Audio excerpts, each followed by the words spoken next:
just going to cover by way of introduction sort of an overview of the business and where we see it going. And a lot of this, for most of you in the room, will be familiar. The last couple of years since I started at NZX, I started almost a year ago today, 2 years ago today, we've spent doing some remediation and building a foundation for future growth. We see, as you do, some terrific growth opportunities in the capital markets, and we're going to get much more specific today about what those opportunities are and what we're doing this year versus next year in addressing those opportunities. We also see significant growth opportunities in the agri-sector, which will be less familiar to some of you, but it's an area where we have a great business and lots of potential as well. And then finally, we want to get across that we've made a lot of the investment required to capture these opportunities. We have a pretty fixed cost base, and some of these businesses could go quite rapidly without us adding any additional cost to the business. So we hope to get back to the operating leverage that you've seen from this business in the past. Before we get into the current opportunities, I think it's worthwhile just to dwell on how the business has evolved since we demutualised. We've had two phases of pretty rapid growth. The first phase of that, the first part of the last decade of NZX history, was all about capital markets. Compound annual growth rate about 14%. So that's the capital markets business on this slide are effectively the blue bars. Fund management is in yellow. What happened post demutualisation is a couple of things. One is we moved from a mutual to a publicly listed company, and with all the benefits associated with that. And in particular, we priced our data appropriately, as a number of other exchanges did. But more importantly, we had a favourable period of capital markets growth. And we'll show that slide later on, but those of you, well, in fact a lot of you have been around then, will remember the early 2000s were quite a vibrant time in the capital markets in New Zealand. That all changed around the GFC, and the focus of the business for the next half of that decade, up until 2012, was all about growing revenue in adjacent businesses, largely through acquisition, although the red bar at the top there represents both the MCO acquisition in our market operations business for the Electricity Authority contracts, as well as some significant effort that went into developing and operating the Fonterra shareholders market. But again, a good growth story. We've got to work on both sets of businesses going forward. Clearly we're in a different space in the capital markets. 2013 indicated that. You could argue that that's just we're in another cycle. I would argue yes, there's certainly a cyclical effect here in the capital markets, but more importantly we've got some structural changes that are happening in our capital markets, which means we could really see a resurgence going forward. And the second half of our businesses have also got some good growth opportunities. Those opportunities are just different, and we need to spend a lot of time on working with the teams there on organic growth in those businesses, as well as making some selective acquisitions. We've started dividing our businesses up into 5 different components, and the reason we're doing this is because these have quite different economic characteristics. And indeed in the capital markets businesses there's actually 2 sets of economics there as well. So 55% of the revenues last year were from our capital markets business, and that's got 2 components, as I said. Clearly a lot of activity around the IPO pipeline last year, best year in 9, as well as an increase in trading and clearing activity drove growth there. But those, we understand, are necessarily cyclical with the market environment. Interestingly though, I think our retail investor base believes that's the only thing we do. Actually, the other half of that capital markets business is much more annuity revenue streams. It's all about issuers and participants and our securities data business. The second part business we talk about today is soft commodities. That's our dairy derivatives business and the Clear Grain Exchange in Melbourne. These are what I would characterise as options for the future. Both those businesses are cash flow positive, but it's clear that we're not going to get rich with those businesses at the present point in time. We do, however, have a good understanding of the dynamics of those marketplaces, and we can see a pathway to making those businesses significant contributors. The question is not if in our minds, it's when. They're options for the future. The third set of businesses are agricultural information. It's easy to see the connection between a derivatives business and soft commodities with our capital markets businesses. I think it's harder to see the connection between agricultural information and capital markets. I think it's worthwhile reminding you all of why we got into the business in the first place. And the two reasons still remain valid. One is we wanted to get closer to the dairy sector and Fonterra in particular, and that's already paid dividends in terms of our ability to win and operate Fonterra shareholders market, as well as launching dairy derivatives. The other component of that is, of course, the agricultural sector is underrepresented in New Zealand on the exchange. How do we get more agricultural companies to list, given it's a significant part of the economy? And we're making some progress there as well.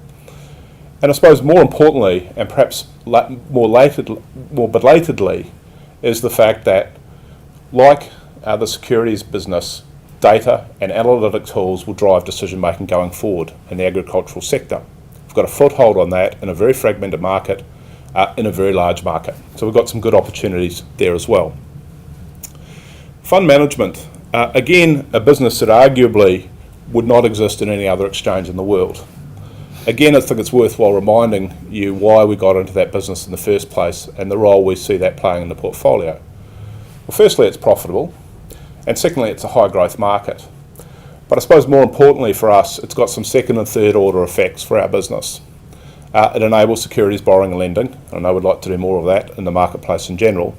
It provides a passive, low-cost entry point for investors into the market. And finally, it provides a bit more liquidity in a market where the more liquidity, the better. And the final business is market operations. We run really good markets. I was interviewed by the FMA this week for our oversight review. I'm pleased to say that relative to other exchanges in the world, we run world-class marketplaces. We've demonstrated that with the Fonterra shareholders market over the last couple of years. We really know how to do this well. And similarly with the Electricity Authority contracts we run, we're good at that as well. Economics of those businesses are obviously quite different. These are lumpy, long-term, reasonably high margin contracts, but they're not something that we're getting excited about by the growth prospects for that next year. So what have we been doing? I think I've covered this already, and as I said, a lot of you will know this as well. Look, we've got some terrific growth opportunities here. I don't want to belabor the point. We're going to cover some of this in more detail.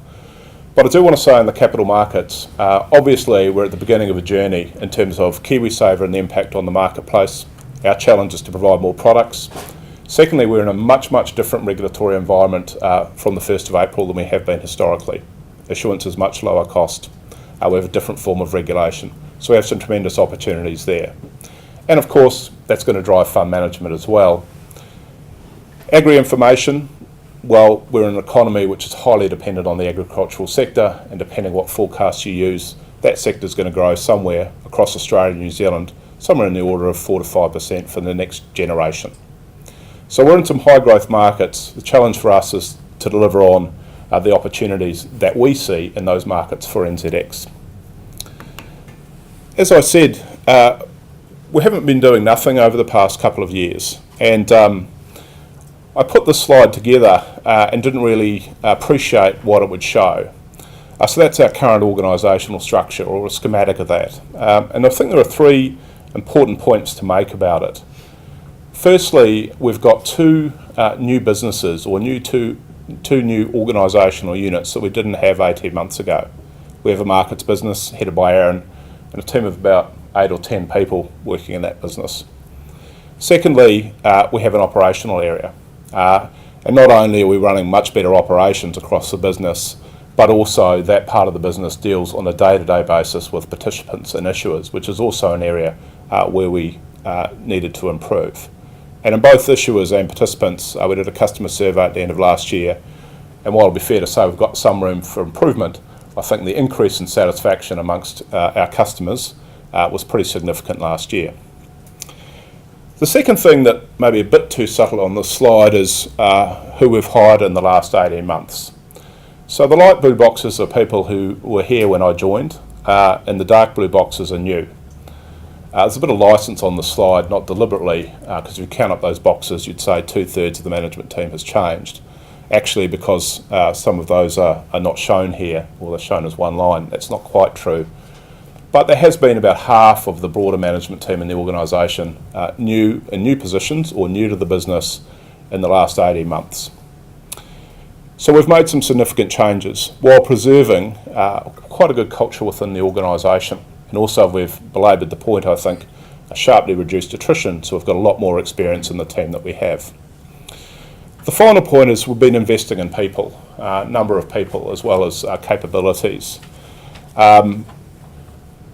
At the beginning of 2011, we had about 155 people across the organisation. Now, I think a couple of vacancies, but our capacity is about 180. So of those 25 people, they've come in three different chunks. One of them is the markets area, as I said, Aaron leads. It's about a third of that increase.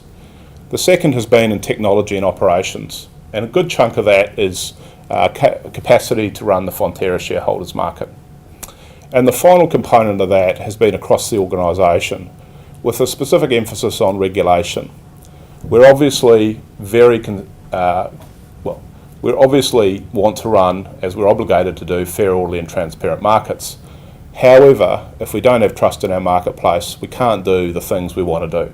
It's a critical prerequisite for the business. And that's why we've made some reasonably significant changes and increased capacity in that area. And as we said last week publicly, but I think it's been known for some time, we're making further changes in that area this year. The second point around what we've done is we've invested a lot in engagement. I think we've done a pretty good job here, probably 7 or 8 out of 10. The reason we're doing that is because we're a network business. Our customers, bluntly, are about 8 brokers in the business. I see some of them here. And 180 odd issuers. But the reality is the decision makers and the end investors are a much larger stakeholder group.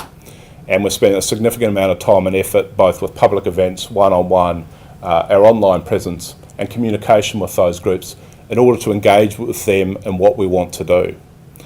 We've also been engaging with the regulator, with government and other stakeholders as well. And to give you an example of that, when we think about launching a new product, as we did with dairy derivatives, these are 3 to 5 year journeys. And Catherine in particular, but I think the entire organisation, is very conscious of the fact that in order to make that product successful, it's a day in, day out, very tenacious approach to firstly interacting with the participants in the marketplace, but also removing the roadblocks for them, in this case to trade. And we've made some good progress on that, which we'll share with you as we go through the presentation. As I said, today's all about the specifics. I think we're all aware of the growth opportunities that we have, so what are we specifically going to do? The team's going to take you through 4 areas of the business. We're going to touch on market operations briefly, but there are a lot of specific things that we are doing in each area that we'll share with you. The point that I would want to make is, as someone said to me earlier in the week, are you happy with progress? And I think the answer is no, we're not happy with progress. And the reason we're not happy is because there's a lot to do. We're going to get a lot done this year, but we have a pretty full agenda for 2015 as well. And a lot of these initiatives, as I said, will take 2 to 3 years to build momentum and generate some revenue and some profit for the business.